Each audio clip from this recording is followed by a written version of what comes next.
그럼 재테크는 왜 해야 할까요? 우리의 소중한 자금을 조금이라도 정진시키기 위해서 하는 거 맞죠? 근데 우리가 왜 해야 되는 게, 어떻게 해야 되는 것보다 왜 해야 되는가 더 중요합니다. 여러분, 명확한 목표 설정을 하시고 재테크에 대한 올바른 마인드를 가지셔야 돼요. 재테크를 저희가 하는 목적은 세 가지라고 생각을 합니다. 자유에는, 재테크를 해서 얻을 수 있는 자유는 경제적 자유와 그 다음에 시간적 자유, 그리고 관계적 자유라는 게 있다고 합니다. 이 세 가지 자유를 위해서 저희는 재테크를 해서 부를 창출하려고 할 겁니다. 그러면 이 세 가지의 재테크, 우리가 돈 벌 때, 돈을 버는 이유는 내가 가지고 있는 능력을 증명하는 것이죠. 그리고 이 엄청 저는 중요하다고 생각하는데, 자기 자신과 사랑하는 우리 가족을 위해서, 가족의 행복을 위해서 재테크를 하는 거라고 생각을 합니다. 앞에서 말씀드린 경제적 자유. 경제적 자유는 돈이 있으면 내가 하고 싶은 거 할 수 있죠. 물건을 사고 싶을 때, 안 그러면 내가 투자하고 싶은 거 있을 때, 이런 거를 할 수 있는 자유가 생깁니다. 근데 돈이 있다고 무조건 좋은 건 아니죠. 이 돈을 가지고 악의적 목적으로 사용해서는 안 됩니다. 항상 선의적 목적으로 사용을 하고 무엇이든 할 수 있다는 그런 돈을 벌어야 됩니다. 그게 경제적 자유입니다. 두 번째로, 시간적 자유입니다. 돈을 벌게 되면 저희는 시간의 제약을 받지 않습니다. 내가 일하고 싶을 때 일할 수 있고, 또 내가 쉬고 싶을 때 돈을 가지고 돈이 돈을 벌 수 있게 만들면 시간적 자유를 만들어 내가 쉬고 싶을 때 쉴 수 있습니다. 그래도 무한정 쉴 수는 없죠. 세 번째, 관계적 자유입니다. 저는 회사원입니다. 회사원이면서 재테크를 열심히 하고 있는 사람 중에 한 명인데, 회사를 다니다 보면 가끔씩 진짜 보기 싫은 사람이 있습니다. 근데 어쩔 수 없이 회사를 가야 되고, 어쩔 수 없이 관계를 가져야 되기 때문에 어쩔 수 없이 그 사람을 또 봐야 됩니다. 근데 관계적 자유가 생긴다고 하면 제가 보기 싫은 사람 안 보면 됩니다. 억지로 만날 필요도 없겠죠. 경제적으로 여유로워지면 관계에서도 여유로워집니다. 우리는 이렇게 세 가지의 자유를 위해서 재테크를 하면서 돈을 벌려고 하는 것입니다. 여러분들도 이 세 가지 자유가 필요하지 않을까요? 자, 그래서 빅데이터 활용은 어마무지합니다. 우리가 빅데이터 활용은. 앞에 몇 개 제가 봤는데, 그러면 한 가지, 몇 개 한번 예를 한번 들어볼게요. 빅데이터 대충 개념을 알겠어. 그럼 이걸 어떻게 활용이 돼? 미국 국세청에서 2011년도에 통합형 탈세 및 범죄 방지 시스템을 갖다가 만들어요. 이게 뭐냐. 사기 방지 솔루션 이상 징후를 갖다 예측해가지고 예측하는 시스템이거든요. 이게, 똑같은 비슷한 거예요.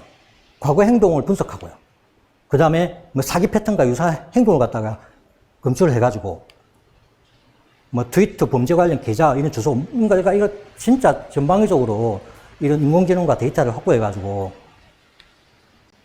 소프트웨어 하줍이라는 소프트웨어가 있어요. 이건 인공지능 관련된 데이터거든요. 이걸 이용해서 했었어요. 2011년 당시에.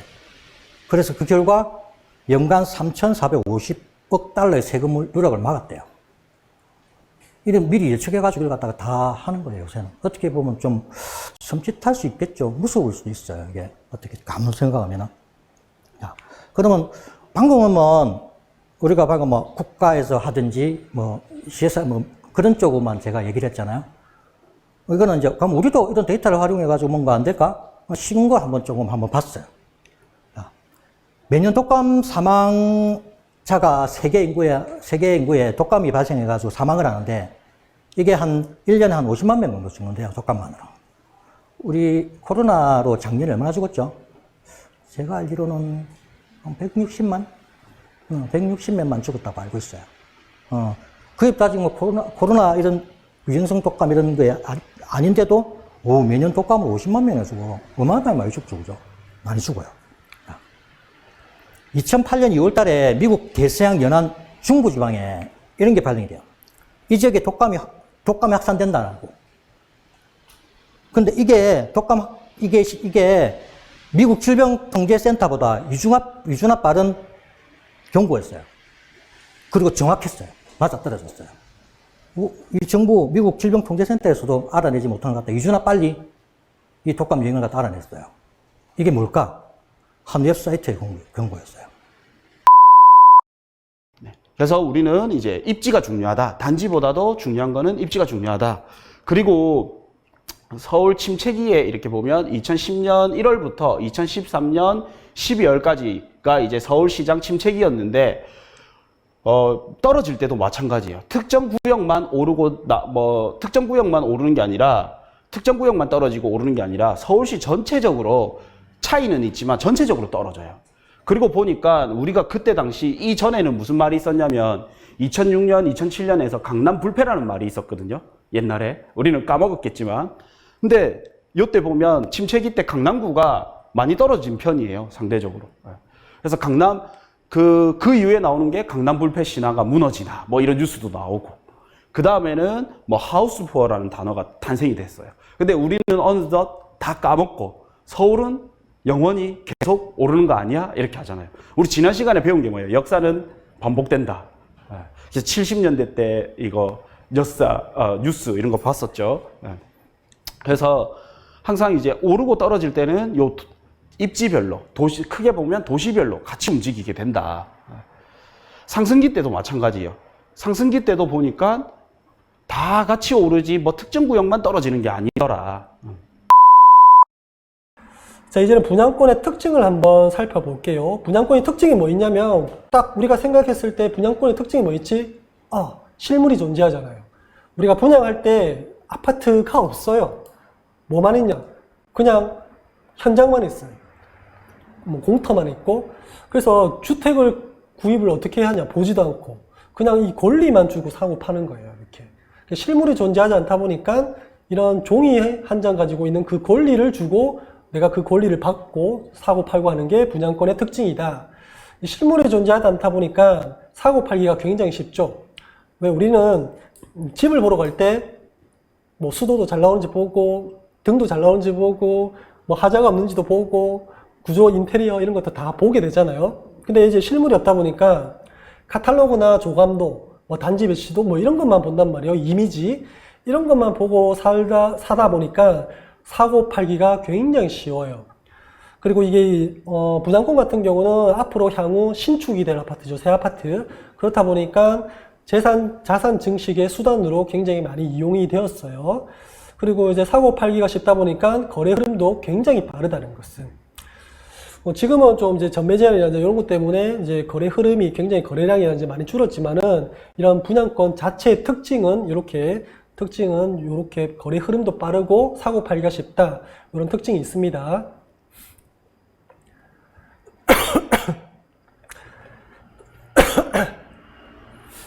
자, 분양권이 뭔지 이제 자세히 한번 알아볼게요. 분양권이란 이제 주택법에 따라 사업계획 승인을 받아서 건설하여서 공급하는 주택 또는 입주자로 선정되어 그 주택을 입주할 수 있는 권리, 자격, 지위를 말합니다. 한마디로 새 아파트에 입주할 수 있는 권리가 분양권이라고 보시면 됩니다. 자, 청약으로 인한 분양권의 당첨. 자, 우리가 분양권은 내가 청약해서 당첨되면 그 자체가 또 분양권이 될 수도 있고, 분양권을 매매해서 내가 가지고 있어도 분양권이 될 수도 있죠. 일단은 청약으로 인한 분양권을 한번 볼게요. 내가 분양권을 청약으로 해가지고 청약이 당첨되었다. 그럼 청약 통장에 가입해서 자격을 갖춘 후 특정 단지에 청약을 했어요. 그리고 나서 특정 동호수에 당첨이 되었어요. 그러면 그 특정 동호수에 당첨이 됨과 동시에 준공을 한 후에 입주할 수 있는 권리가 부여되는 거죠. 자, 그 다음에 재개발, 재건축 차이점을 주택수랑 이주 수요를 한번 비교해서 알아볼게요. 재건축은요, 자, 땡땡 주공, 5층짜리 주공이 있었어요.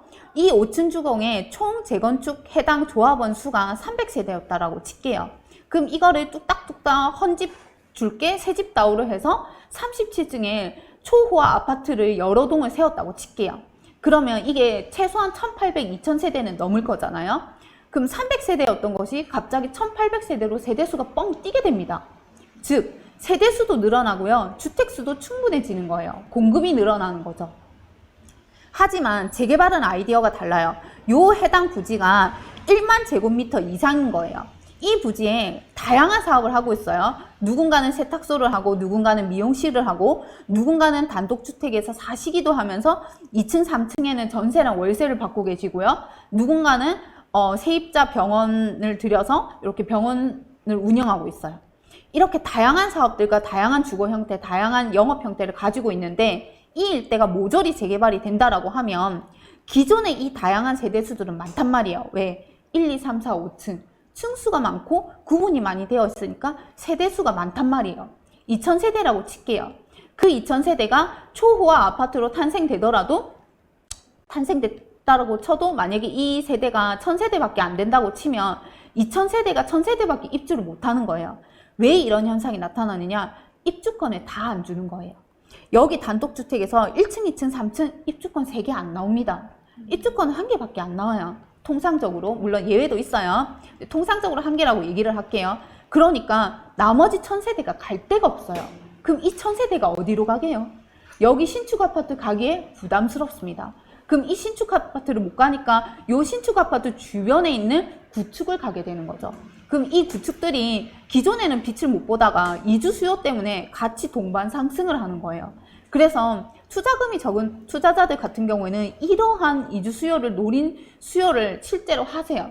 그리고 제가 2018년도에 대전 사업장에 갔었을 때도 이주 수요를 너무나 잘 누리고 있는 사업 현장을 너무 봤었고, 왜 이 아파트가 이상현상이라고 불릴 만큼 오르지? 하니까 그때 이유는 이주 수요였어요. 그래서 이주 수요를 직접 눈에서 목격하신 분들은 아, 이게 장난이 아니구나라는 거를 확인하실 수가 있어요.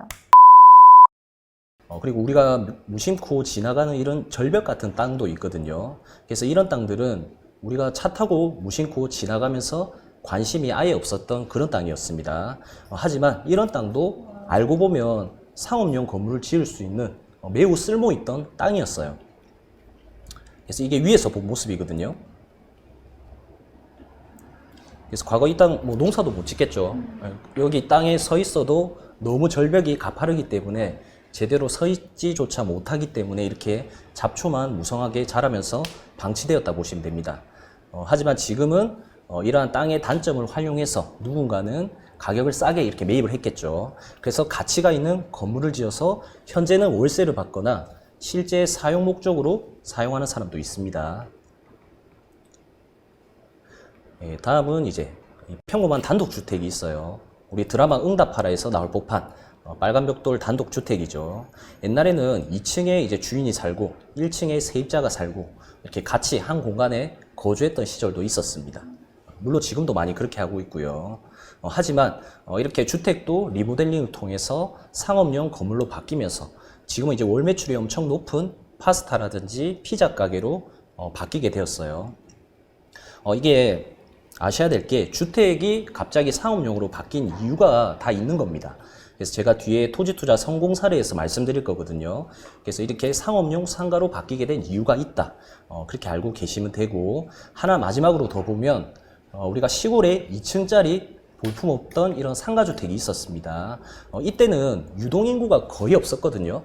그래서 건물을 높이 지을 수 있는 이런 땅임에도 불구하고 어차피 높이 지어도 임대가 안 나가기 때문에 이 아마 건축하시는 분이 2층까지만 지어서 임대를 놓았을 거예요.